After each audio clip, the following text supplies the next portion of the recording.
Tara guys, kuha tayo ng alateris. Yan o, dalawang hinog o.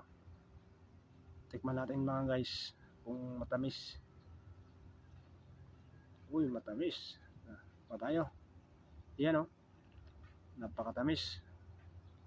Ang sabi nila mga guys, may maraming mga benepisyo daw na makukuha ito. Yan. Tara. Sige, pitasin natin. Yan o, napakadami. Guys.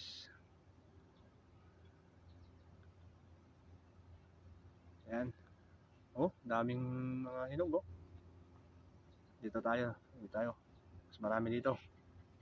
Yan. Gusto nyo? Matamis yan, kaibigan. Yan oh. Pulang-pula. Yan, dito tayo sa silong. Mas marami. Yan oh. Dami oh. Pulang-pula na oh. Ayan oh guys. Oh, pakadami oh. Ayan oh. Sus. Pula na. Oh. Sus, napakadami mga kaibigan. Ayan oh. Agawan natin yung mga ibon. Ayan. Thank you.